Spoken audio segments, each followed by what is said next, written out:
Assalamualaikum Sobat Islam Trending, semoga kita semua diberi kesehatan dan rezeki yang melimpah. Kali ini kita akan menceritakan kisah tentang Abu Nawas. Secara tidak terduga sang pangeran yang menjadi pewaris tahta jatuh sakit. Sudah banyak tabib yang didatangkan untuk memeriksa dan mengobati, tapi tidak seorang pun mampu menyembuhkannya. Akhirnya Baginda Raja mengadakan sayembara. Sayembara boleh diikuti oleh rakyat dari semua lapisan, tidak terkecuali oleh para penduduk negeri tetangga. Sayembara yang menyediakan hadiah menggiurkan itu dalam waktu beberapa hari berhasil menyerap sangat banyak peserta. Namun tidak satu pun dari mereka berhasil mengobati penyakit sang pangeran. Akhirnya sebagai sahabat dekat, Abu Nawas menawarkan diri untuk menolong sang putra mahkota. Baginda Harun al-Rasyid menerima usul itu dengan penuh harap. Meski Abu Nawas bukanlah seorang tabib, Abu Nawas sadar bahwa dirinya bukan tabib. Dari itu ia tidak membawa peralatan apa-apa. Para tabib yang ada di istana tercengang melihat Abu Nawas yang datang tanpa peralatan yang mungkin diperlukan. Mereka berpikir, mungkinkah orang macam Abu Nawas ini bisa mengobati penyakit serius sang pangeran? Sedangkan para tabib terkenal dengan peralatan yang lengkap saja tidak sanggup. Bahkan penyakitnya tidak terlacak. Abu Nawas merasa bahwa seluruh perhatian tertuju padanya. Namun Abu Nawas tidak begitu memperdulikannya. Abu Nawas dipersilahkan memasuki kamar pangeran yang sedang terbaring. Lah menghampiri sang pangeran dan duduk di sisinya. Setelah Abu Nawas dan sang pangeran saling pandang beberapa saat, Abu Nawas berkata, "Saya membutuhkan seorang orang tua yang di masa mudanya sering mengembara ke pelosok negeri." Orang tua yang diinginkan Abu Nawas didatangkan. Abu Nawas berkata, "Sebutkan satu persatu nama-nama desa di daerah selatan." Ketika orang tua itu menyebutkan nama-nama desa bagian selatan, Abu Nawas menempelkan telinganya ke dada sang pangeran. Kemudian Abu Nawas memerintahkan agar menyebutkan bagian utara, barat dan timur. Setelah semua bagian negeri disebutkan, Abu Nawas mohon agar diizinkan mengunjungi sebuah desa di sebelah utara. Raja merasa heran dan berkata, "Engkau kuundang ke sini bukan untuk bertamasya." "Ampun Baginda, hamba tidak bermaksud berlibur," kata Abu Nawas. "Jadi apa juga tujuanmu? Jelaskan, aku belum paham," kata raja. "Maafkan hamba, Paduka yang mulia, kurang bijaksana rasanya bila hamba menjelaskan sekarang," kata Abu Nawas. Baginda Raja memberi izin Abu Nawas pergi selama 2 hari. Meski dengan rasa penasaran, sekembalinya dari desa perjalanannya, Abu Nawas langsung menemui sang pangeran yang tengah terbaring lemas. Abu Nawas kemudian membisikkan sesuatu pada pangeran, kemudian menempelkan telinganya ke dada sang pangeran. Setelah itu Abu Nawas langsung menghadap raja. "Apakah yang mulia masih menginginkan sang pangeran tetap hidup?" tanya Abu Nawas. "Apa maksud perkataanmu?" tanya raja dengan kaget. Sang pangeran sedang jatuh cinta pada seorang gadis desa di sebelah utara negeri ini, kata Abu Nawas menjelaskan. "Bagaimana kau tahu?" tanya Baginda kembali. "Beberapa hari yang lalu ketika nama-nama desa di seluruh negeri disebutkan oleh orang tua pengelana itu, tiba-tiba degup jantung pangeran bertambah keras saat mendengarkan nama sebuah desa di bagian utara negeri ini. Sang pangeran tidak berani mengutarakannya kepada Baginda jika ia telah jatuh cinta pada seorang gadis desa tersebut," jelas Abu Nawas. "Lalu apa yang harus aku lakukan?" tanya raja. "Cara satu-satunya adalah dengan mengawinkan pangeran dengan gadis desa itu," jawab Abu Nawas. "Bagaimana jika tidak?" tanya raja ragu-ragu. "Cinta itu buta tuanku. Bila kita tidak berusaha mengobati kebutaannya, maka ia akan segera mati," kata Abu Nawas meyakinkan. Baginda pun tidak bisa menolak saran Abu Nawas. Sang pangeran adalah pewaris tahta kerajaan.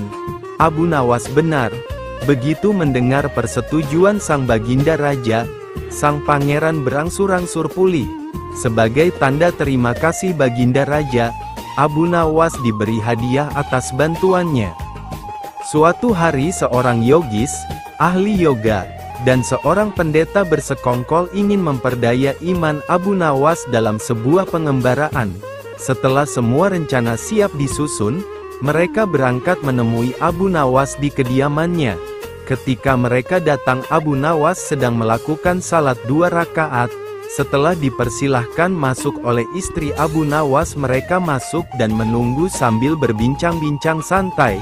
Seusai salat, Abu Nawas menyambut mereka. Abu Nawas dan para tamunya bercakap-cakap sejenak. Mulailah mereka menyampaikan maksud mereka. "Wahai Abu Nawas, kami berdua sebenarnya ingin mengajak engkau melakukan pengembaraan suci.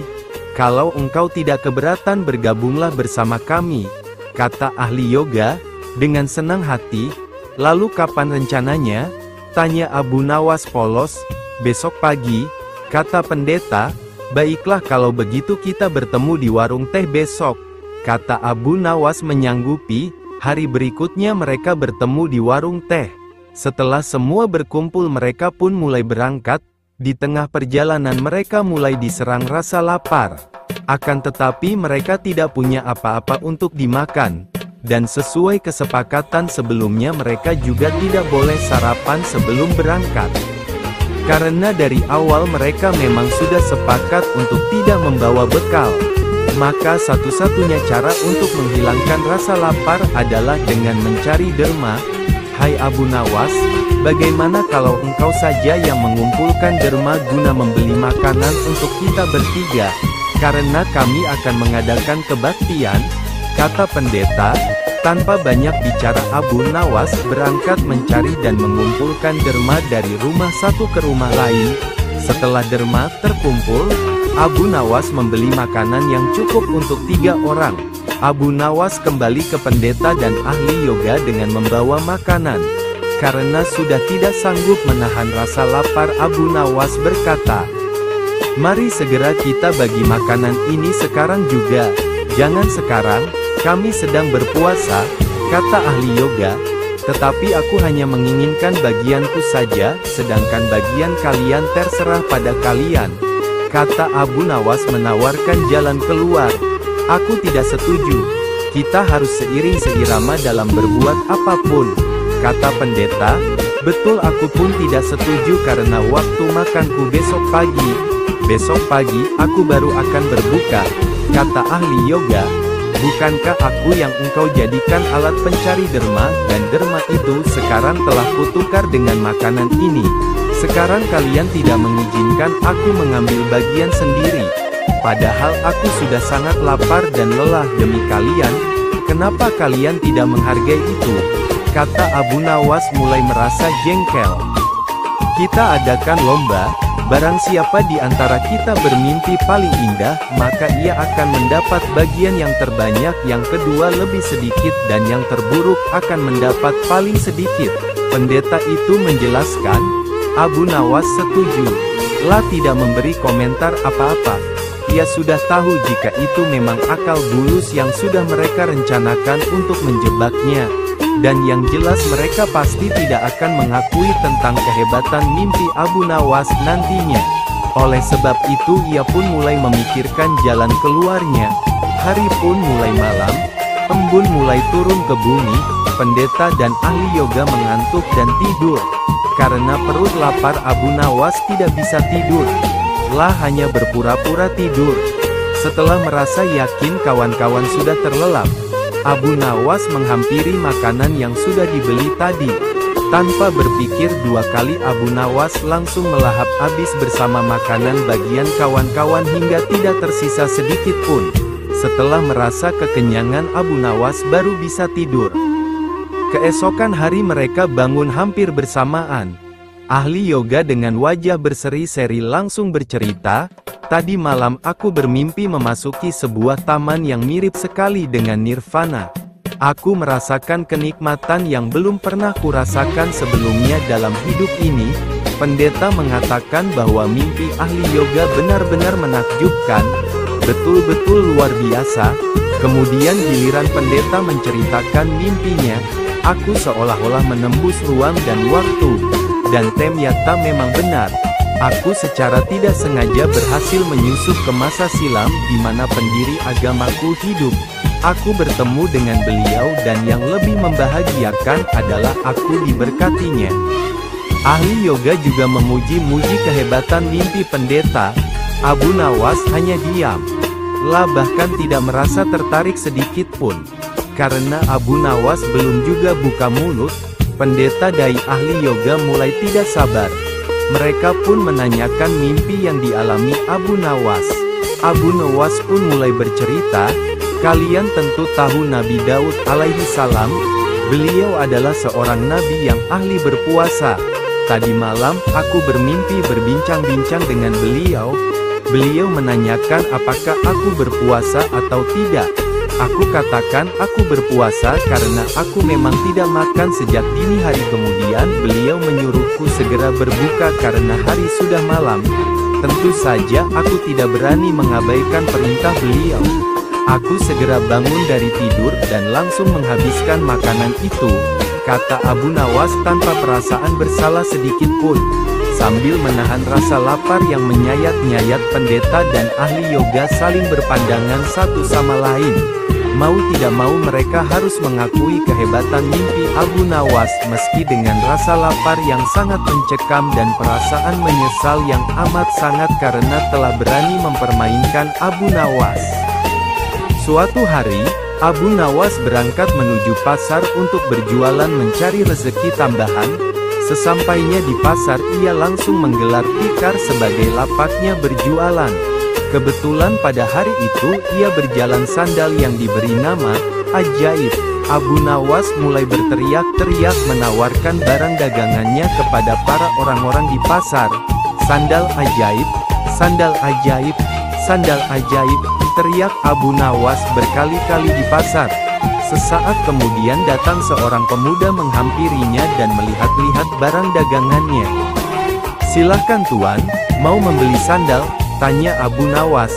Ya, apakah ini sandal ajaib? Tanya pemuda. Tentu saja tuan, jawab Abu Nawas.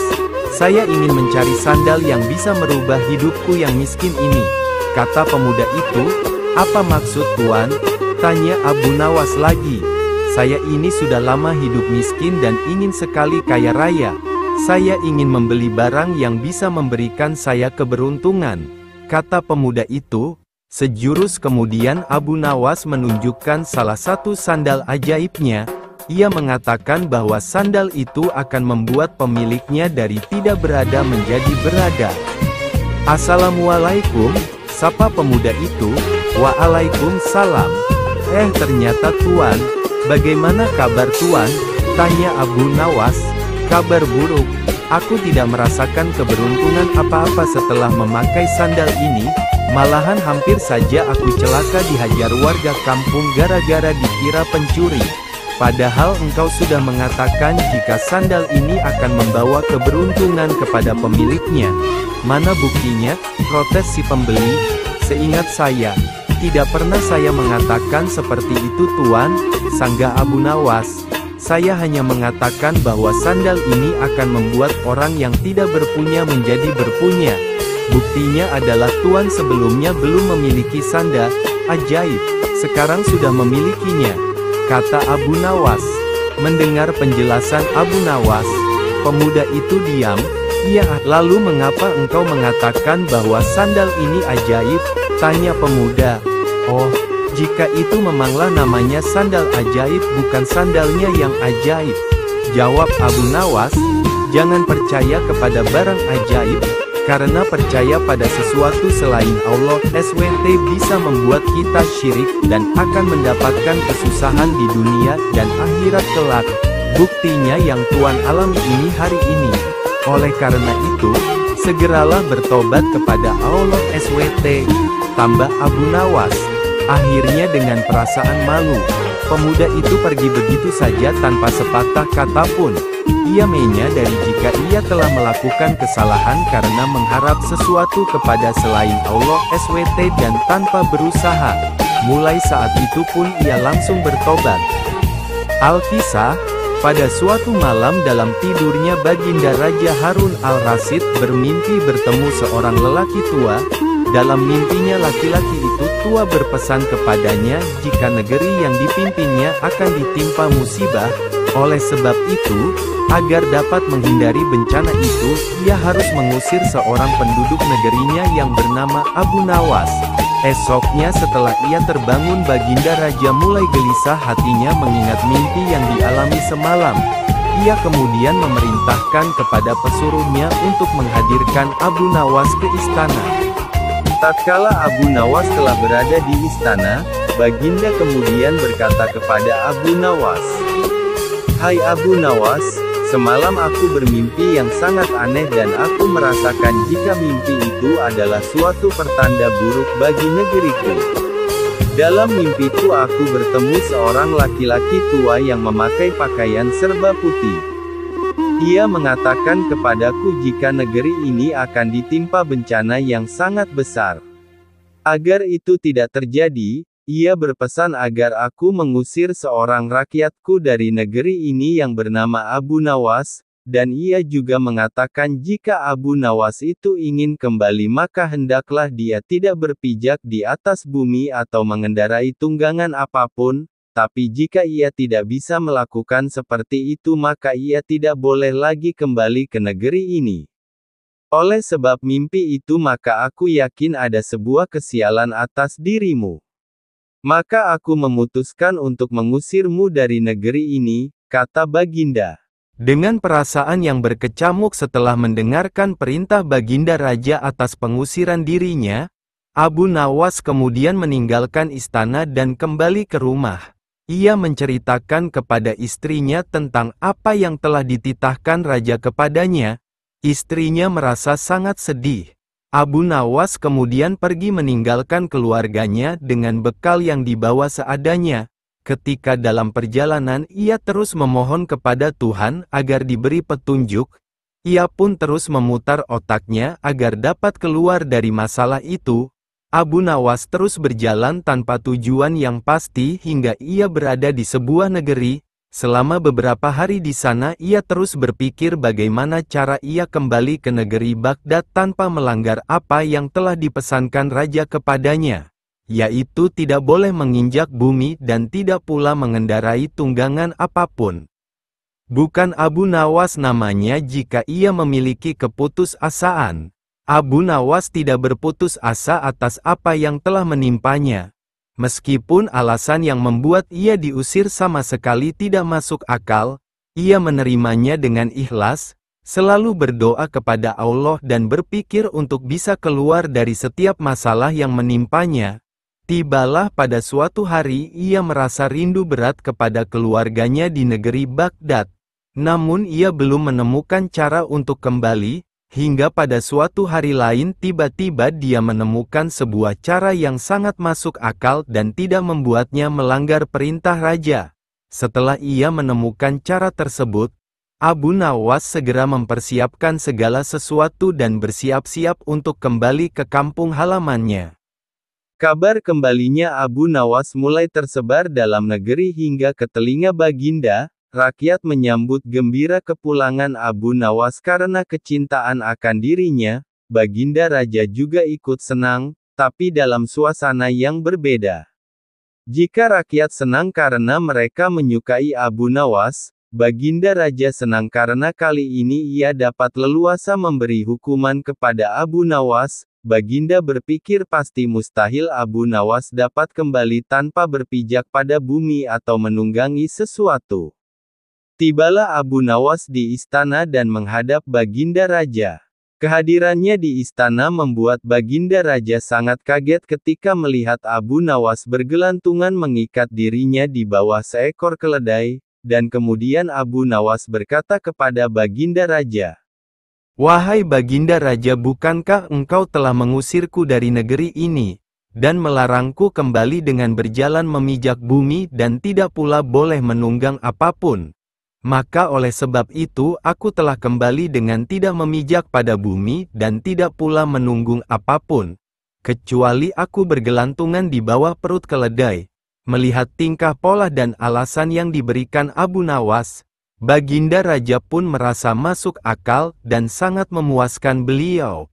Akhirnya Abu Nawas bisa kembali ke keluarganya dan terbebas dari hukuman Baginda Raja. Sejak diangkat menjadi penasehat di istana, Abu Nawas jadi sering rindu akan kehidupan lamanya sebagai rakyat biasa.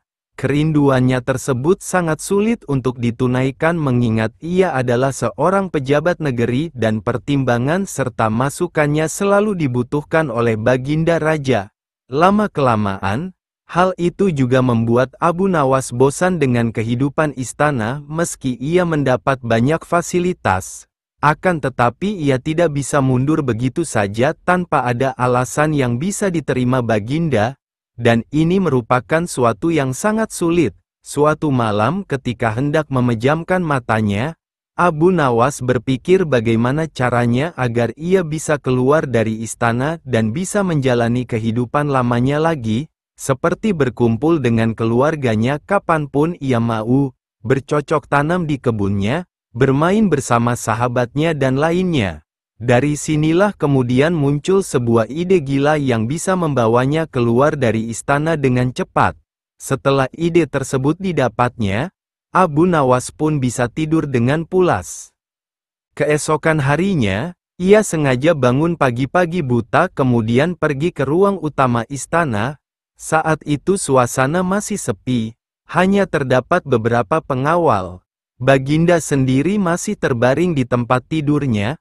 Pada saat itu Abu Nawas mengendap-endap mendekati singgasana raja dan kemudian mendudukinya. Tidak hanya itu saja, Abu Nawas juga mengangkat kaki dan menyilangkan salah satu kakinya seolah-olah dialah rajanya.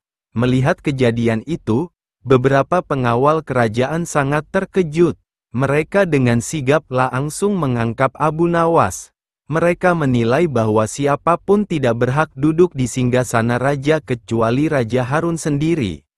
Barang siapa yang menempati tahta raja, adalah termasuk dalam kejahatan yang besar dan hukumannya adalah digantung. Para pengawal menangkap Abu Nawas kemudian menyeretnya turun dari tahta kemudian memukulinya hingga babak belur. Mendengar teriakan Abu Nawas yang kesakitan, Raja menjadi terbangun dan menghampirinya. "Wahai pengawal, apa yang kalian lakukan?" tanya Baginda. "Ampun Baginda, Abu Nawas telah lancang duduk di singgasana Paduka. Oleh sebab itu kami terpaksa menyeret dan memukulinya," jawab salah seorang pengawal. Sesaat setelah itu, Abu Nawas tiba-tiba saja menangis. Tangisannya sengaja ia buat kencang sekali sehingga banyak menyita perhatian penghuni istana lainnya. "Benarkah yang dikatakan pengawal itu wahai Abu Nawas?" tanya Baginda. "Benar Paduka," jawab Abu Nawas. Raja sangat terkejut dengan penuturan Abu Nawas itu. Jika mengikuti peraturan yang ada, Abu Nawas akan dikenai hukuman mati. Tetapi, Baginda tidak sampai hati melaksanakannya mengingat begitu banyak jasa yang diberikan Abu Nawas kepada kerajaan. "Sudahlah, tidak usah menangis. Jangan khawatir, aku tidak akan menghukummu. Cepat hapus air matamu," ucap Baginda. "Wahai Baginda, bukan pukulan mereka yang membuatku menangis. Aku menangis karena kasihan terhadap Paduka," kata Abu Nawas. Baginda Raja tercengang oleh ucapan Abu Nawas. "Engkau mengasihaniku?" tanya Raja Harun kembali.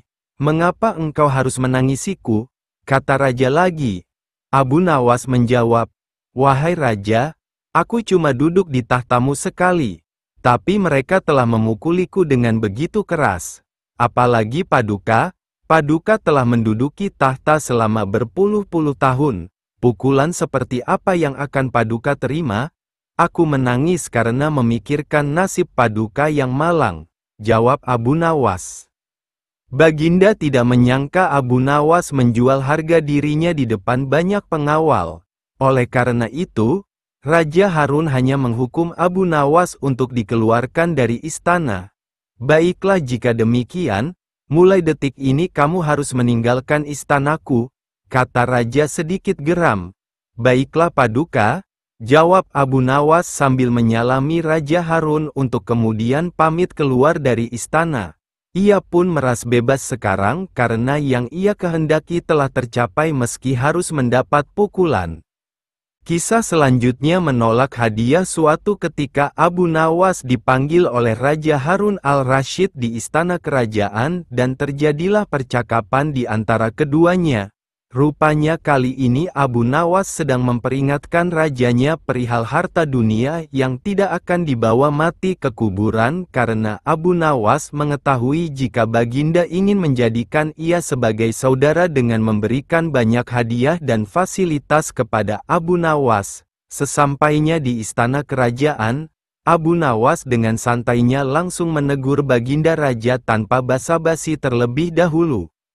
Wahai Amirul Mukminin, bagaimana nanti jika Allah SWT menghadapkan Anda di hadapannya, lalu meminta pertanggungjawaban Anda tentang lalat hitam, burung kenari dan kulit ari, kata Abu Nawas kepada Raja Harun.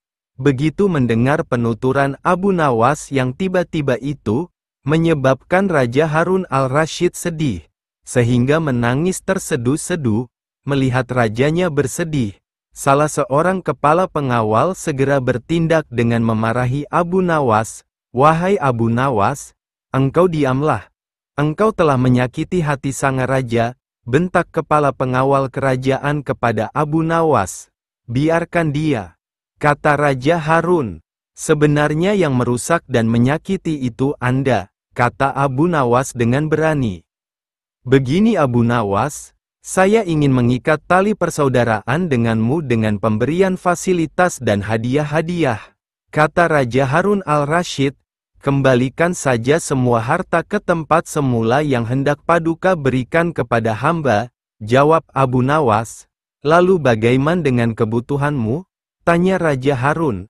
Aku ingin Anda tidak melihatku dan aku pun tidak melihat Paduka. Ketahuilah wahai Amirul Mukminin, Aiman bin Nel dari Qudamah bin Abdullah al-Kalabi pernah berkata, aku telah melihat Rasulullah SAW melempar jumrah Aqobah di atas ontanya yang kemerah-merahan, tanpa ada pukulan dan tidak pula dengan pengusiran, jawab Abu Nawas. Setelah berkata demikian, Abu Nawas segera meninggalkan istana sambil bernyanyi. Nyanyian Abu Nawas, persiapanmu telah memenuhi bumi sepenuhnya, hambamu mendekat, dan sekarang apa? Bukankah engkau bakal mati dalam kuburan? Pewarismu mengelilingi, hartamu tak dapat engkau gunakan lagi. Secara tidak terduga sang pangeran yang menjadi pewaris tahta jatuh sakit. Sudah banyak tabib yang didatangkan untuk memeriksa dan mengobati tapi tidak seorang pun mampu menyembuhkannya. Akhirnya Baginda Raja mengadakan sayembara. Sayembara boleh diikuti oleh rakyat dari semua lapisan, tidak terkecuali oleh para penduduk negeri tetangga. Sayembara yang menyediakan hadiah menggiurkan itu dalam waktu beberapa hari berhasil menyerap sangat banyak peserta. Namun tidak satu pun dari mereka berhasil mengobati penyakit sang pangeran. Akhirnya sebagai sahabat dekat, Abu Nawas menawarkan diri untuk menolong sang putra mahkota. Baginda Harun al-Rasyid menerima usul itu dengan penuh harap meski Abu Nawas bukanlah seorang tabib. Abu Nawas sadar bahwa dirinya bukan tabib. Dari itu ia tidak membawa peralatan apa-apa. Para tabib yang ada di istana tercengang melihat Abu Nawas yang datang tanpa peralatan yang mungkin diperlukan. Mereka berpikir mungkinkah orang macam Abu Nawas ini bisa mengobati penyakit serius sang pangeran, sedangkan para tabib terkenal dengan peralatan yang lengkap saja tidak sanggup. Bahkan penyakitnya tidak terlacak. Abu Nawas merasa bahwa seluruh perhatian tertuju padanya. Namun Abu Nawas tidak begitu memperdulikannya. Abu Nawas dipersilahkan memasuki kamar pangeran yang sedang terbaring. Menghampiri sang pangeran dan duduk di sisinya. Setelah Abu Nawas dan sang pangeran saling pandang beberapa saat, Abu Nawas berkata, saya membutuhkan seorang orang tua yang di masa mudanya sering mengembara ke pelosok negeri. Orang tua yang diinginkan Abu Nawas didatangkan. Abu Nawas berkata, "Sebutkan satu persatu nama-nama desa di daerah selatan." Ketika orang tua itu menyebutkan nama-nama desa bagian selatan, Abu Nawas menempelkan telinganya ke dada sang pangeran. Kemudian Abu Nawas memerintahkan agar menyebutkan bagian utara, barat dan timur. Setelah semua bagian negeri disebutkan, Abu Nawas mohon agar diizinkan mengunjungi sebuah desa di sebelah utara. Raja merasa heran dan berkata, "Engkau kuundang ke sini bukan untuk bertamasya." "Ampun Baginda, hamba tidak bermaksud berlibur," kata Abu Nawas. "Jadi apa juga tujuanmu? Jelaskan." "Aku belum paham," kata raja. "Maafkan hamba, Paduka yang mulia, kurang bijaksana rasanya bila hamba menjelaskan sekarang," kata Abu Nawas. Baginda Raja memberi izin Abu Nawas pergi selama 2 hari meski dengan rasa penasaran. Sekembalinya dari desa perjalanannya, Abu Nawas langsung menemui sang pangeran yang tengah terbaring lemas. Abu Nawas kemudian membisikkan sesuatu pada pangeran, kemudian menempelkan telinganya ke dada sang pangeran. Setelah itu Abu Nawas langsung menghadap raja. "Apakah yang mulia masih menginginkan sang pangeran tetap hidup?" tanya Abu Nawas. "Apa maksud perkataanmu?" tanya raja dengan kaget. Sang pangeran sedang jatuh cinta pada seorang gadis desa di sebelah utara negeri ini, kata Abu Nawas menjelaskan. "Bagaimana kau tahu?" tanya Baginda kembali. "Beberapa hari yang lalu ketika nama-nama desa di seluruh negeri disebutkan oleh orang tua pengelana itu, tiba-tiba degup jantung pangeran bertambah keras saat mendengarkan nama sebuah desa di bagian utara negeri ini. Sang pangeran tidak berani mengutarakannya kepada Baginda jika ia telah jatuh cinta pada seorang gadis desa tersebut," jelas Abu Nawas. "Lalu apa yang harus aku lakukan?" tanya raja. "Cara satu-satunya adalah dengan mengawinkan pangeran dengan gadis desa itu," jawab Abu Nawas. "Bagaimana jika tidak?" tanya raja ragu-ragu. "Cinta itu buta tuanku. Bila kita tidak berusaha mengobati kebutaannya, maka ia akan segera mati," kata Abu Nawas meyakinkan. Baginda pun tidak bisa menolak saran Abu Nawas. Sang pangeran adalah pewaris tahta kerajaan. Abu Nawas benar. Begitu mendengar persetujuan sang Baginda Raja, sang pangeran berangsur-angsur pulih. Sebagai tanda terima kasih Baginda Raja, Abu Nawas diberi hadiah atas bantuannya.